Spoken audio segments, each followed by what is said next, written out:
Guerre ouverte au MRC, le retour de Kanto met le feu, trahison et complot à ciel ouvert. Mesdames et messieurs, accrochez-vous bien, car ce qui se joue en ce moment au mouvement pour la renaissance du Cameroun n'est pas une simple crise de parti politique. Non. C'est un véritable champ de bataille, un théâtre où les couteaux ne se cachent plus derrière les sourires, mais se brandissent à ciel ouvert. Comme dit le proverbe de chez nous, quand deux éléphants se battent, c'est l'herbe qui souffre. Eh bien, au MRC, les éléphants se cognent, et ce sont les militants, ces pauvres herbes, qui risquent d'être écrasés sans pitié. Oui mes chers, ça chauffe, ça crépite, ça bouillonne même comme une marmite de ndolé oubliée sur le feu. Le retour annoncé de Maurice Kanto a déclenché une guerre de positionnement, une guerre de clans où chacun tire sa couverture, non pas pour protéger le peuple, mais pour sauver sa carrière politique. Et au milieu de ce drame, voilà qu'un autre débat surgit, faut-il vraiment soutenir Bello Bouba dans une coalition? Une idée qui fait grimacer certains et fait sourire d'autres, mais qui, au final, risque de briser encore plus le peu de cohésion qui restait. Chers téléspectateurs de Kamenews, ouvrez bien vos oreilles et vos yeux, ce qui se trame là n'est pas un simple désaccord interne. C'est une bataille existentielle, un duel où les ambitions personnelles croisent les complots les plus sournois. Et croyez-moi, chaque mot, chaque insulte lâchée sur la toile, chaque manœuvre cachée dans les coulisses, compte dans cette guerre sans merci. Mais avant que je ne vous entraîne plus loin dans ce labyrinthe de manipulation, prenez juste un instant pour aimer cette vidéo, pour vous abonner à Kamenews et surtout, activer cette fameuse cloche de notification. Parce que chez nous, on ne vous sert pas la politique fade et sans goût. Ici, l'actualité est épicée, relevée, assaisonnée comme un bon soja de Mokolo, ça pique, ça chauffe, mais ça nourrit l'esprit.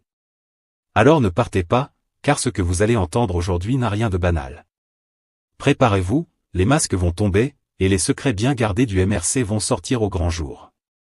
Partie 1, le décor du drame quand la politique devient un théâtre de marionnettes. Mes chers téléspectateurs, asseyez-vous bien, accrochez vos ceintures et préparez le pop-corn, parce que ce que nous allons revisiter ici n'est pas un simple épisode de la politique camerounaise, non. C'est une véritable saison de série nigériane, sauf que les acteurs sont nos propres dirigeants et les spectateurs, c'est nous, le peuple. Tout commence avec cette fameuse présidentielle de 2018. Ah, mes frères, on nous avait promis une compétition démocratique, un match de football où chaque équipe allait montrer son talent. Mais, en réalité, c'était comme un match joué au stade omnisport où l'arbitre, les supporters, les ramasseurs de balles et même les vendeuses d'arachides avaient déjà choisi leur vainqueur.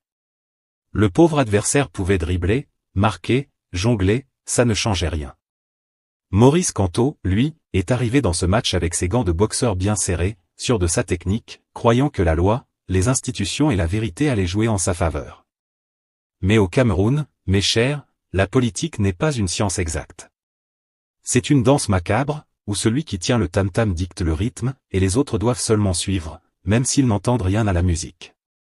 Quand les résultats ont été proclamés, on a vu un pays partagé entre rire et larmes. Ceux qui étaient du côté du régime jubilaient, faisaient des youyous comme si c'était une coupe du monde qu'on venait de gagner. Mais de l'autre côté, les partisans de Kanto criaient au scandale, au hold-up électoral. Et dans la rue, les citoyens ordinaires disaient seulement « Ah, Cameroun mon pays », toujours la même chanson. C'est là que le drame a commencé. Kanto et ses partisans ont décidé de contester les résultats, de défier ce qu'ils considéraient comme une injustice monumentale.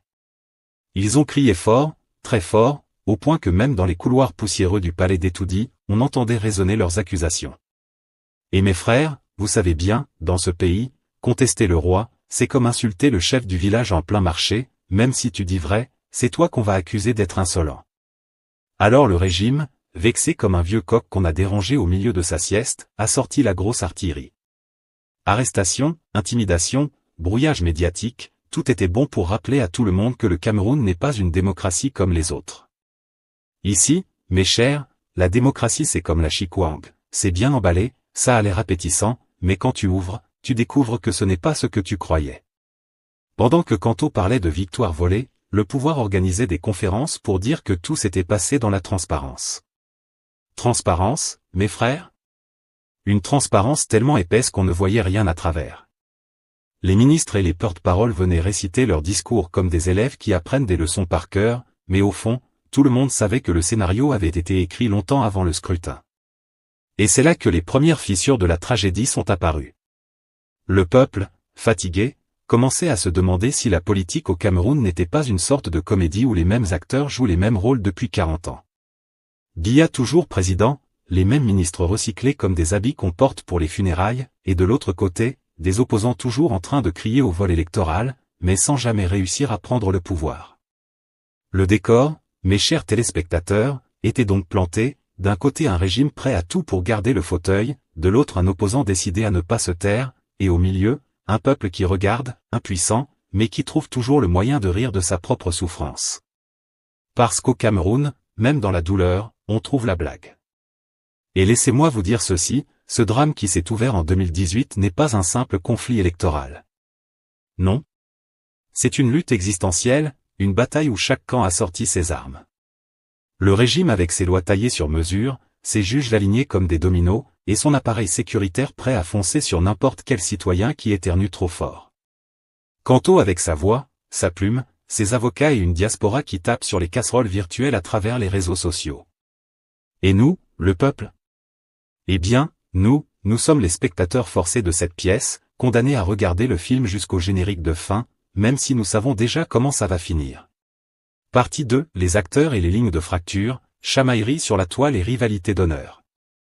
À mes frères, mes sœurs, si vous pensiez que la politique camerounaise se joue seulement dans les réunions fermées avec des costumes bien repassés, vous vous trompez lourdement.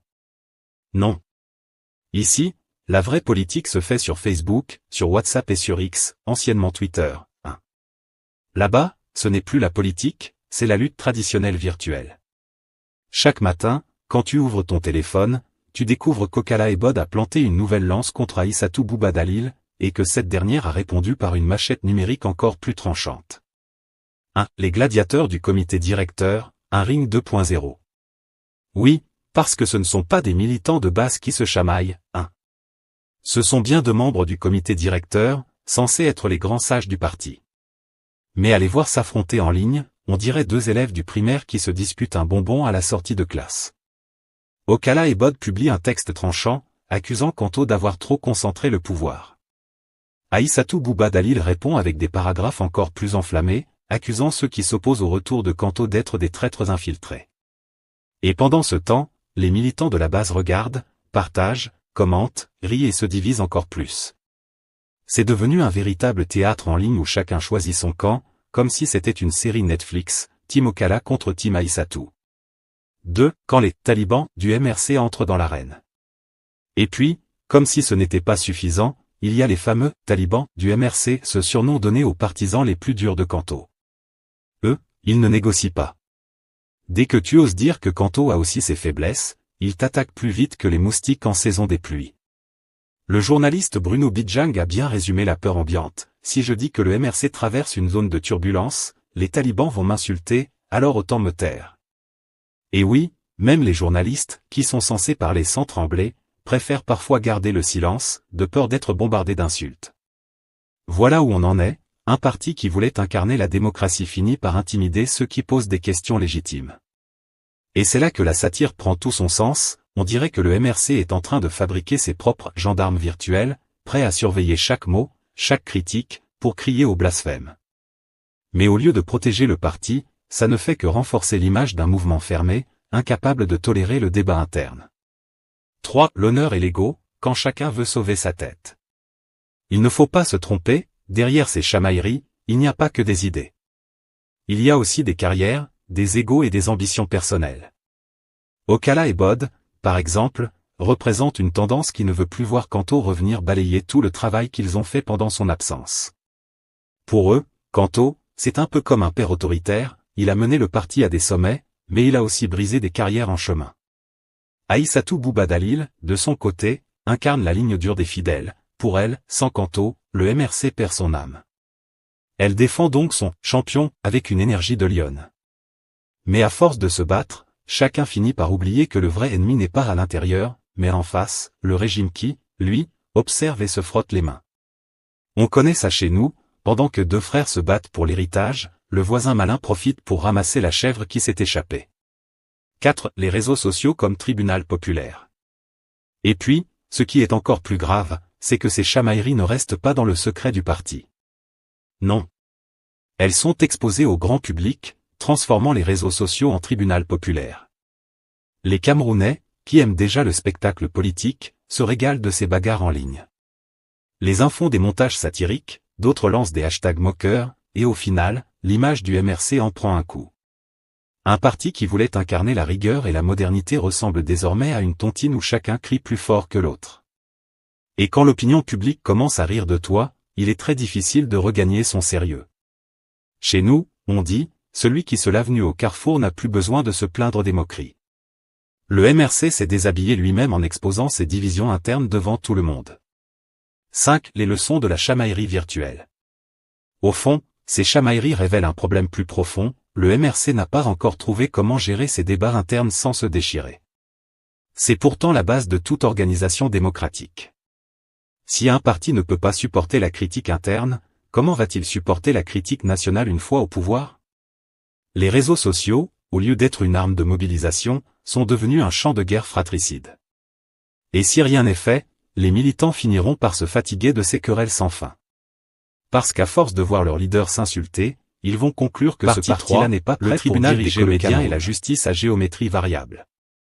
Mes chers téléspectateurs, asseyez-vous bien parce que ce que je vais vous dire ressemble à un sketch de Jean-Michel Cancan, mais c'est bel et bien la réalité camerounaise. Quand l'affaire Maurice Kamto s'est invitée devant la justice, on croyait qu'on allait voir des juges sérieux, droits, avec des toges qui sentent la discipline et la rigueur. Mais non, mes frères, on a plutôt vu un grand cabaret, un cirque organisé à ciel ouvert, où les juges, les avocats et même les huissiers se sont transformés en acteurs de cinéma série B. D'abord, la justice au Cameroun, c'est comme une règle de mathématiques qu'on t'enseigne au quartier, on l'adapte selon les besoins du moment. Quand c'est un pauvre type qui a volé un téléphone au marché, on l'envoie directement à Kondangui sans même lui donner le temps de dire « bonjour ». Mais quand c'est une affaire politique, quand c'est une question de trône et de succession, ah mes chers, là la justice devient comme un ballon de foot, chacun shoot selon ses intérêts. Le tribunal dans l'affaire Kamto ressemblait à un théâtre où les acteurs ne maîtrisent pas le scénario. On lançait des articles du code pénal comme si c'était des cacahuètes au stade, article ceci, article cela, mais quand on regarde bien, les textes étaient interprétés comme les proverbes de grand-père, chacun comprenait selon son humeur. Un jour, on disait que Kamto n'avait pas respecté la loi, le lendemain on inventait une autre infraction comme si on cherchait à compléter un panier de légumes au marché. Et mes chers, parlons un peu des juges. Ces hommes et femmes qui devraient incarner la neutralité, l'équilibre, la grandeur de la justice, se sont parfois comportés comme des maîtres de cérémonie dans un mariage villageois, chacun attend son enveloppe pour bien chanter le nom du marié. On ne sait même plus si c'était un procès ou une compétition de danse traditionnelle, parce que chaque fois que le régime frappait du pied, la justice levait la main et disait « présent chef ». Pendant ce temps, les avocats de Kamto s'égosillaient comme des coqs au lever du jour. Ils apportaient des arguments solides, des preuves, des textes, mais c'était comme verser de l'eau sur le dos d'un canard. La justice, elle, restait imperturbable, comme une chèvre qui regarde passer un enterrement. On avait l'impression que la décision était déjà écrite, scellée, emballée, avant même que les débats ne commencent. Mais ce qui est plus croustillant encore, c'est la mise en scène. Ah oui, mes frères, mise en scène digne d'une pièce de théâtre. On faisait semblant d'écouter, on faisait semblant de juger, on faisait semblant d'être impartial. Mais dans les coulisses, les coups de téléphone se multipliaient. Un ministre appelait, un secrétaire général dictait, un conseiller spécial soufflait, et hop, le juge venait réciter la nouvelle ligne comme un élève qui apprend par cœur un poème qu'il ne comprend pas. Le peuple, lui, regardait tout ça en direct, bouche bée. Certains riaient, d'autres pleuraient, mais tous avaient la même impression, le Cameroun n'avait pas un tribunal, mais un grand cabaret judiciaire. Les décisions ressemblaient à des sketchs improvisés, où l'on punissait les uns pour donner l'exemple aux autres. Comme disait un vieux sage du quartier, quand tu veux tuer ton chien, tu dis qu'il a la rage. Eh bien, ici, quand on veut neutraliser un opposant, on invente une faute, on l'enrobe dans du jargon juridique, et boum, on le balance à la poubelle. Et le plus comique, c'est que certains applaudissaient. Oui, mes frères, il y avait toujours des spectateurs fidèles qui disaient, non, la justice a bien fait, Kamto doit comprendre. Mais quand on regarde bien, c'étaient les mêmes qui profitent des miettes du système, ceux qui mangent les restes quand le grand festin est terminé. En vérité, mes chers téléspectateurs, la justice au Cameroun, ce n'est pas une balance. C'est plutôt un tam-tam, elle fait du bruit selon celui qui tape dessus. Et dans l'affaire Kanto, c'est le régime qui avait le bâton, donc c'est lui qui dictait la danse. Partie 4 Sociologie du parti et solutions pratiques, comment sauver l'unité sans trahir la démocratie interne. Mes frères, mes sœurs, asseyez-vous bien, respirez un coup, parce que là on va parler vrai. Au Cameroun, quand un parti commence à se battre comme les enfants du quartier pour une balle crevée, ça finit toujours mal. Et pourtant, le MRC a encore une petite chance de se sauver, à condition que les acteurs arrêtent de jouer au « je suis plus important que toi » et qu'ils commencent à réfléchir comme des adultes politiques responsables. Mais attention, on va dire ça dans le ton satirique à la camerounaise, hein, parce que sinon ça ne passe pas. 1. Médiation interne, la palabre avant la bagarre. Chez nous en Afrique, quand deux coqs se battent dans la cour, ce n'est pas le sang qui décide, c'est le palabre sous l'arbre à palabre. Le MRC, au lieu de transformer Facebook et WhatsApp en champ de guerre, devrait organiser une grande médiation interne, sérieuse, avec des sages du parti. Mais de vrais sages, hein. Pas ceux qui disent « oui chef » à tout ce qui brille.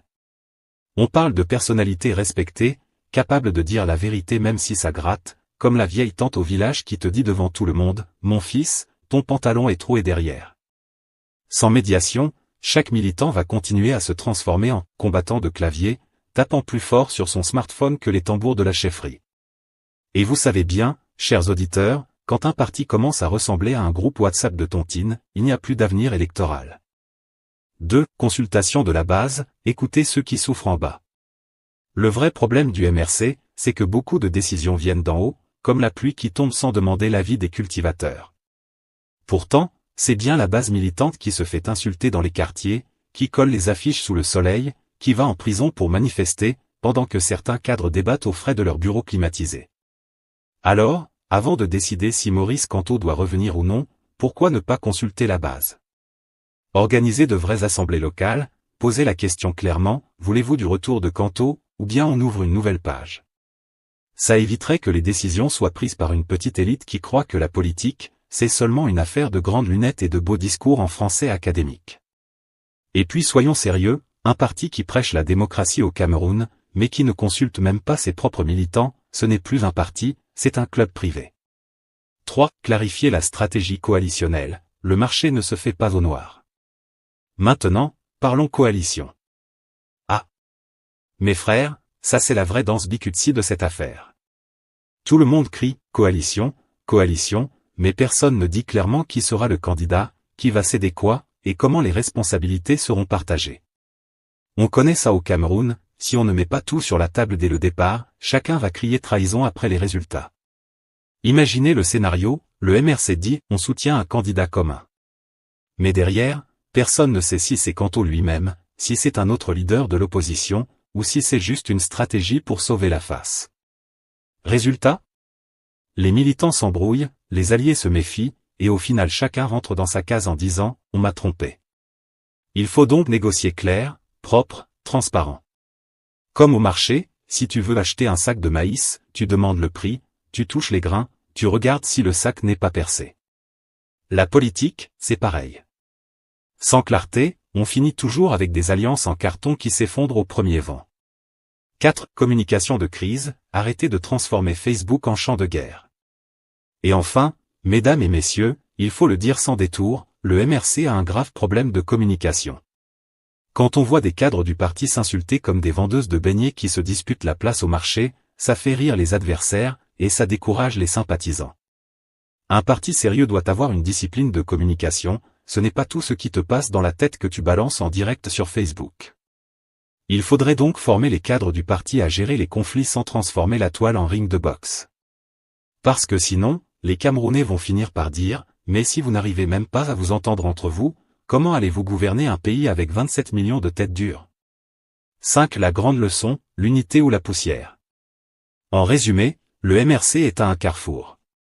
Soit il choisit l'unité et la discipline, même si ça pique un peu, soit il continue sur la voie des querelles internes, et là, il finira comme beaucoup de partis d'opposition camerounais, réduits en poussière, avec quelques militants nostalgiques qui se rappellent seulement des beaux jours. Le problème, ce n'est pas seulement Kanto, Mota, Okala ou Aïssatou. Le problème, c'est de savoir si le MRC veut rester un parti d'émotion ou devenir un parti de solution. Et ça, mes frères, ce n'est pas une petite affaire. Conclusion, le verdict appartient aux militants, et à vous. Le MRC est à la croisée des chemins, retourner au temps d'avant avec un chef unique, ou construire une nouvelle discipline collective. Le choix n'est pas seulement tactique, il est moral. Veut-on un parti fort parce qu'il écrase tout, ou un parti durable parce qu'il écoute et s'adapte? Et vous, pensez-vous que le retour de Maurice Kamto sauvera le MRC ou le condamnera davantage? Dites-le nous en commentaire, expliquez pourquoi, et surtout abonnez-vous à Kame News pour ne rien manquer de nos prochains décryptages. Si cette analyse vous a éclairé, laissez un pouce bleu, partagez et activez la cloche, la conversation continue ici, même.